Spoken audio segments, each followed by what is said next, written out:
ஏன் தாடி வளர்க்குறீங்க நீங்க? ஏன் தாடி வளர்க்குறீங்க? ஏதோ ஒரு நோக்கம் இருக்கும்ல.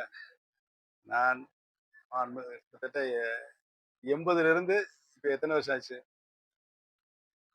46 வருஷம் இந்த கட்சியில இருந்து கீழ்நிலையிலிருந்து நான் உழைத்திருக்கிறேன். என்னுடைய உழைப்பில் யாருமே ஒரு சின்ன அளவு கூட குற்றம் சொல்ல முடியாது.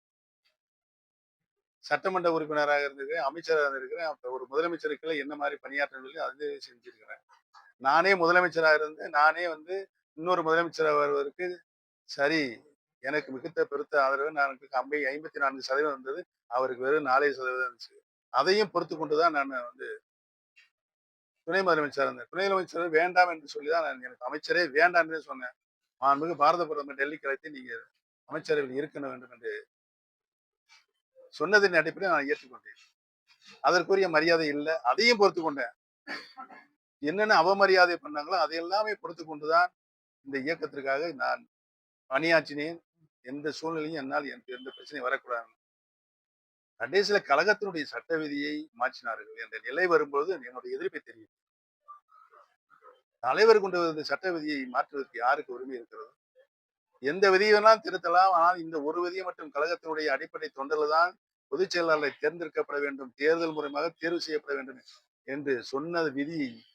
அதற்குரிய காரணம் என்ன என்பது உங்களுக்கு தெரியும். அவரை திமுகவிலிருந்து விலக்குகின்ற பொழுது 18 மாவட்ட செயலாளர்கள் விலக்கினார்கள். அந்த நிலை அனைத்து இந்திய அன்னார முன்னேற்ற கழகத்துக்கு வரக்கூடாது. அனைத்து தொண்டர்களுக்கும் அந்த உரிமையை நான் தருவேன். பொதுச் செயலாளரை தேர்ந்தெடுத்து விட்டுதான் அந்த பொதுச் செயலாளர் பதவியில் அமர்ந்ததற்கு பின்னர்தான் ஊரக உள்ளாட்சி கிளைக்கழக தேர்தல், பேரூராட்சியினுடைய கிளைக்கழக தேர்தல், நகராட்சியினுடைய கிளைக்கழக தேர்தல், மாநகராட்சியுடைய கிளைக்கழக தேர்தல் அந்த பொதுச்செயலாளர் நடத்தப்பட வேண்டும் என்பதுதான் விதி. இந்த விதியை மாற்றுவதற்கு யாருக்கு? விதியை மாற்றக்கூடாது என்ற விதியை வகுத்து தந்த இந்த கட்சியை உருவாக்கிய புரட்சி தலைவரை எழுதிவிட்டு போனதை மாற்று செய்வதற்கு நீங்கள் யார்? அதைத்தான் நான் கேள்வி கேட்டு கோர்ட்டுக்கு போயிருக்கிறேன். கோர்ட்டுக்கு போயிருக்கேன்னா இப்ப நடந்துட்டு இருக்கு, சட்ட போராட்டம் நடந்துட்டு இருக்கு. ஏன்னா எந்த நிலையிலுமே அரசியல் இருக்கக்கூடாது. யாராவது எடுக்க முடியுமா? நிலையை எடுக்க முடியுமா? எடுக்க முடியும், சொல்லுங்க நீங்க. எனக்கென்று ஒரு நிலையை அரசியலில் நான் எடுக்க வேண்டுமா வேண்டாமா? இன்னைக்கு தலைவரும் இல்லை, அம்மாவும் இல்லை. கட்சியை உருவாக்கிய தலைவர் வகுத்து தந்தையை நீங்க சீரழிப்பீங்க. இந்த கட்சியை யாராலும் வெல்ல முடியாத இயக்கமாக கொண்டு நிலைநிறுத்திய புரட்சி தலைவி அம்மாவுக்கு அங்கம் விளைவிப்பீங்க. இந்த இயக்கத்திற்கு எவ்வளவு சோதனை வந்தாலும் வேதனை வந்தாலும் தாங்குகின்ற பொறுமையாக இருந்த பன்னீர்செல்வத்தை அரசிலிருந்து துறவரம் போன செய்ய வேண்டும் என்று நீங்கள் முடிவெடுப்பீர்கள். உச்சம் கோர்ட்ல போய் நான் வேட்டி கட்டக்கூடாது, கொடி கட்டக்கூடாது, இதெல்லாம் யாரு செய்வா? ஒரு முன்னாள் முதலமைச்சராக இருந்திருக்கிறேன், கழகத்தினுடைய ஒருங்கிணைப்பாளராக இருந்திருக்கிறேன். நான் என்ன தவறு செய்தேன் மட்டும் கேட்கிறேன். கட்சியினுடைய வளர்ச்சிக்கோ, கட்சியினுடைய ஊருக்கோ, இல்லாட்டி தொண்டர்களுக்கு ஒரு தொண்டனை கை நீட்டி அடிச்சிருக்கேனா? என்ன தவறு செய்தேன்? அதை மட்டும் சொல்லுங்க. நான் அரசியலிருந்து விலகி.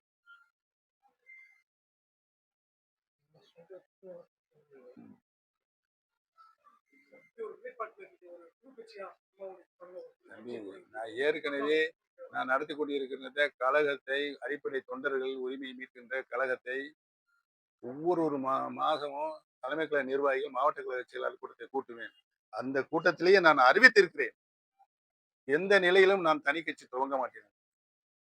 இந்த கழகம் மீட்டெடுப்பதற்கு உரிமையை அனைத்து இந்திய அன்னார முன்னேற்ற கழகத்தினுடைய அடிப்படை உரிமைகளை மீட்டெடுப்பதற்காகத்தான் இந்த கழகம் தோற்றுவிக்கப்பட்டது. அதுக்கு நான் உறுப்பினரே சேர்க்கல. இருக்கிறவங்களை வச்சு சட்ட போராட்டம் கோர்ட்ல நடத்திட்டு இருக்கேன். ஆனால் ஒன்று அறிவித்தோம், நாடாளுமன்ற தேர்தலில் நாங்கள் போட்டியிடுவோம் என்று அறிவித்தோம். 6 நாடாளுமன்ற தொகுதிகள் என்டிஏ அலையன்ஸ்ல இருந்து எங்களுக்கு ஒதுக்கப்பட்டது. என்னை கூப்பிட்டு சொன்னா நீங்க 6 நாடாளுமன்றத்தில் இருக்கணும். 6 நாடாளுமன்றத்தில் இருக்கின்ற 36 சட்டமன்ற இருக்கின்ற அங்க இருக்க தலைவர்கள், மாவட்ட கழக செயலாளர், நிர்வாகிகளை கேட்டேன்.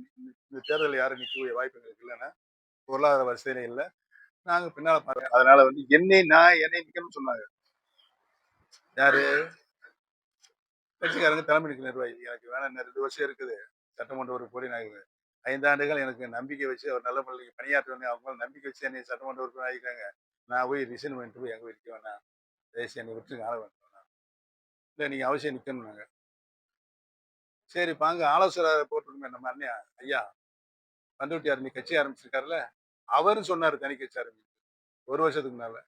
ஏன்னு இந்த வம்பல எல்லாம் என்ன போய் இருக்கிறீங்க நீங்க அப்படின்னு அவர்கிட்ட கேட்டு, வேணாம் தனி கட்சியில வேணான்ட்டு அவர்கிட்ட மறுத்திருக்கிறேன். அவர்ட்ட போய் ஆலோசனை கேட்டாங்க. இந்த மாரி பன்னீர்செல்வம். இந்த முட்டாள்தனமான ஐடியாவை யார் சொன்னதுன்னு கேட்டாரு. எடுத்தோனே அவரு. பன்னீர்செல்வத்த கொண்டு போய் ராமநாதபுரம் எலெக்ஷன்ல வேட்பாளரா நிறுத்துறதுக்கு சொன்ன முட்டாள்தனமான ஐடியா யார் சொன்னது? எடுத்தோனே கேட்டாரு. என்னைய நிக்கணும்னு சொன்னதுல வாயடைச்சு போனாங்க. யாருக்கு மூச்சு விட்டு பேச்சு வரல. போங்க போய் பாரதிய ஜனதா கட்சிக்கு ஆதரவுன்னு அறிக்கை விட்டு இருங்க நம்மளுக்குன்னு ஒரு காலம் பின்னால வரும் அப்ப பாத்துக்கலாம் அப்படின்னு சொல்லி அனுப்பிச்சு விட்டாரு.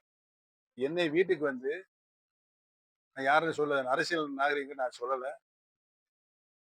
விடிய விடிய விடிய விடிய விடிய எங்க பையங்களை 2 பேரையும் கூட்டு வந்துட்டு எங்க மருமகனையும் கூட்டு வந்து நீங்க அவசியம் நிக்கணும்னு சொல்லி என்னை வற்புறுத்தியதன் காரணமாக தான் நான் ராமநாதபுரத்துல கடும் வெயில் 12 நாள் தான் இருக்கு. பலாப்பழ சின்னம். இவங்க வேற 6 பன்னீர்செல்வத்தை கூட்டு வந்துட்டாங்க. இவ்வளவு இம்சையில இவ்வளவு இம்சையை நீ கொடுக்கணும் தேவையா? காமராஜர் ஐயா வந்து சாத்தூர்ல இருந்து தோத்துட்டாரு. திரும்ப நாகர்கோயில் நாடாளுமன்றத்தில் நிற்கிறாரு. அண்ணா என்ன சொன்னாரு? அவர் பெரிய தலைவர். யாரும் பிரச்சாரத்துக்கு போகிறாங்க. அவர் ஜெயிக்கணும். நாடாளுமன்றத்துக்கு அவர் போகணும் அப்படின்னு சொன்ன பெருந்தன்மை அண்ணா. அண்ணா எப்படி திராவிட முன்னேற்ற கழகத்தை வளர்த்தாரு? இப்படியா வளர்த்தாரு? சர்வாதிகாரமான வளர்த்தாரு. புரட்சி தலைவர் இப்படியா வளர்த்தாரு கட்சியை? மாண்புமிகு அம்மா அவர்கள் இப்படியா வளர்த்தாங்க? அவரெல்லாம் அனைவரையுமே அரங்கன் இல்லை, மதம் இல்லை, அனைத்து மக்களும் சமநிலையில் இருந்தானே கட்சியை வளர்த்தார்கள். நாங்களும் அப்படி பின்னால்தானே அவங்க அம்மா சொன்னதானே கேட்டு வந்திருக்காங்க. பன்னீர்செல்வம் என்ன தவறு செய்யும்? என் மகன்கள் என்னுடைய வாரிசுகள் யாருமே என்ன தவறு செய்யும்? 38 இடம் போட்டிட்டு ஒரே ஒரு இடத்துல ஜெயிக்குது நாடாளுமன்றத்துல.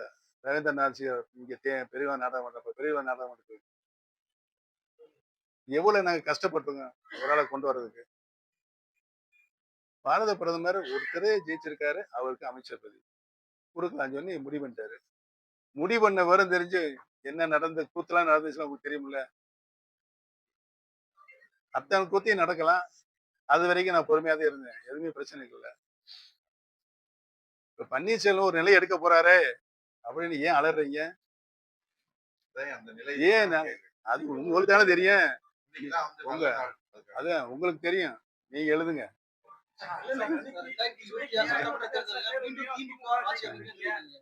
நான் என்ன சொன்னேன்? இருக்காரு. ஒவ்வொரு 5 வருடமும் பணி நிறைவுகின்ற பொழுது சட்டமன்றத்துடைய பணி நிறைவுகின்ற பொழுது எதிர்கட்சியில் இருக்கின்றது சட்டமன்ற முதலமைச்சர்களையும் சபாநாயகரும் சந்தித்து வாழ்த்து கூறிவிட்டு தான் வருவார். இந்த நிலையில் தான் நான் மாண்புமிகு முதலமைச்சர் அவர்களையும் சபாநாயகரும் சந்தித்து நல்லா நிறைவா பண்ணீங்க சொல்லிட்டு வந்துட்டேன் வெளியே. நீங்க இதை விட மாட்டீங்களே. வெளியே வந்தேன்னு படியை விட்டு கீழே இறங்கவில்லை என்னைய. சட்டமன்ற தலைவர் போற படியை விட்டு கேட்டீங்க சொல்லி விட்டு வந்தேன். இன்னைக்கு இருக்கின்ற மக்கள் நிலை என்ன சொல்லி விட்டு வந்தேன்? கட்சி பிளவு கட்டு கிடக்கிறது, கட்சி இணையணும். அமித்ஷா என்னை கூப்பிட்டு விட்டாங்க. பன்னீர்செல்வத்துக்கு எந்த நான் கமிட்மெண்ட் சொல்ல மாட்டேன். அவரை மட்டும் என்னை வந்து சந்திக்க சொல்லுவாங்க. போய் சந்திச்சேன். இங்க இருக்க அரசியல் நிலவரம் பேசினா நானும் பேசினேன். அதற்கு முன்னாலே நடைபெற்ற நாடாளுமன்ற தேர்தலில் அவரே சொன்னார், டிடிவி தினகரனுக்கு ஒரு 20 சீட்டு கொடுங்க, என்னோட பிஜேபி சேர்த்து நான் வந்து போட்டியிடுறேன்னு சொன்னாரு. யாரு? எடப்பாடி. முடியாதுன்னாரு. 15 சீட் தர முடியுமா? முடியாதுனாரு. 10 சீட்டு தர முடியுமா? முடியாதுனாரு. எத்தனை இடத்துல நீங்க ஜெயிப்பீன்னு கேட்டாரு. திரும்ப யார? எடப்பாடியை பார்த்து அமித்ஷா 150 இடம் ஜெயிச்சு நான் உங்க கையில கொடுக்குறீங்க. அப்படியா? சரி ரைட்டு. நான் சொன்ன டிடிவி தினகரன் இந்த நாடாளுமன்ற தொகுதியில வந்து வேட்பாளர் நிறுத்த மாட்டார். இல்லப்பா நான் போன 2019 சாரி 21 சட்டமன்றத்தில் நிக்க மாட்டாரு. ஆனால் அவர் சொல்ற 10 பேருக்கு வாரிய தலைவர் கொடுக்காம வேணுமணிக்க கேட்கிறாரு. இவர் என்ன சொல்லுவாரு? அதெல்லாம் இப்ப உறுதி சொல்ல முடியாது. ஆளுங்கட்சி ஆதரவுகளை முதலமைச்சர் ஆதரவுகளை கொடுக்கலாம்னு கேட்டாரு. முடியாதுனாரு. போச்சா? அதைத்தான் இப்ப சொன்னார். பன்னீர்செல்வம்ஜி நீங்கள் நான் சொல்லி சொன்னமில்ல, அவர்கிட்ட எடப்பாடி எவ்வளவு சொன்னமில்ல, கேட்டாரா? ஆட்சி இழந்துட்டு இப்ப 4 வருஷம் முடிஞ்சு வச்சா, 5 வருஷம் முடிஞ்சா. இப்ப அவங்க அந்த அலையன்ஸ்ல இருக்க கூட்டணி அப்படியே தக்க வச்சிட்டு இருக்காரு. ஒரு ஆள் கூட வெளியேறல அந்த கூட்டணி. இந்த கூட்டணி இப்ப பலமான கூட்டணியா இருக்கு. உறுதியா அவங்கதான் ஜெயிப்பாங்க. நீங்க பிரிஞ்சு கிடக்குது எப்படி ஜெயிக்க முடியும் சொல்லுங்க அப்படின்னு என்னை கேட்டாரு. ஐயா நான் வந்து இணையந்தேன்னு சொல்லிட்டு இருக்கிறேன். நீங்க சின்னம்மா கூட்டா வருவாங்க, டிடியை கூட்டா வருவாங்க, எடப்பாடியை கூட்டா வருவாங்க, பன்னீர்செல்வத்தை கூட்டா வருவாங்க. நான் இப்ப வந்திருக்கேன் நீங்க கூட்டனால. ஏன்னா நான் இந்தியா விட்டு வெளியே போயிட்டேன். இருந்தாலும் நீங்க கூப்பிட்டீங்க வந்துட்டேன். கட்சி அனுப்பிச்சு விடுங்க. உங்களுக்கு பெரிய புண்ணியம் வந்து கும்பிட்டேன். பன்னீர்செல்வம்ஜி நான் சொல்லிட்டே இருக்கிறேன். போன வட்டம் வரும்போது சொன்னேன். இப்போ 9ஆம் தேதி வருவாரு. திரும்ப நான் பிரஸ் சொல்றேன்னு சொன்னாரு. அவர் போய் போனாரு. அவர் சொன்னாரு கேட்கல. நான் என்ன செய்வேன்? நான் ஏதாவது ஒரு சங்கர மடத்துல போய் சேர்ந்துடலாமா? சொல்லுங்க. என்னங்க இவ்வளவு அநியாயம் அக்கிரத்தை பொறுத்துக்கொண்டு இன்னமும் இங்கேயே ஊசலாடிக் கொண்டிருக்கின்ற பன்னீர்செல்வம் அரசியல் நிலை என்ன எடுக்க வேண்டும் நீங்களே சொல்லுங்க. சொல்லுங்கய்யா, சொல்லுங்க. என்ன பேசாம இருக்கீங்க? வேற ஏதாவது கேள்வி இருக்கா? நீங்க எதையும் சொல்லிக்கிட்டு இருக்கீங்க. அந்த கேள்வியை நீங்களே கேட்டு பதிலே நீங்களே எழுதுறீங்க. அது பத்திரிகைலாம் நான் மதிக்கின்ற பத்திரிகை கூட அந்த மாதிரி எழுத ஆரம்பிச்சிருச்சு இப்ப. திமுக ஆட்சி அமைக்கிறதுக்கு வாய்ப்பு இருக்கு. என்னை பொறுத்தவரையில் சொல்றது கேளுங்க. தலைவர் கொண்டு வந்த சட்ட விதியை திரும்ப கொண்டு வரப்படும். தலைவர் என்னென்ன விதியை இந்த கட்சி இயக்கம் 50 ஆண்டுகளும் 55 ஆண்டுகள் எனக்கு சங்கடம் எந்திரிங்க. யாரு நீ சொல்லு தம்பி என்ன செய்யலாம்? நீ சொல்லு என்ன செய்யலாம்? நீ சொல்லு என்ன செய்யலாம் சொல்லு. இல்ல ஔவையார் என்ன சொல்லியிருக்காரு? ஔவையார் மதியார் வாசலை போ. தேசிய ஜனநாயக கூட்டணியில மீண்டும் தேசிய ஜனநாயக கூட்டணியில் மீண்டும் இணைய வாய்ப்பு. இதெல்லாம் கேள்வி.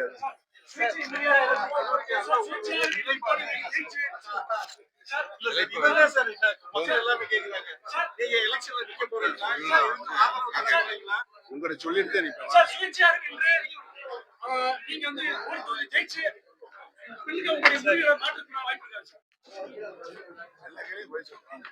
கேட்காத கேள்விக்கெல்லாம் பதில் சொல்லுங்க.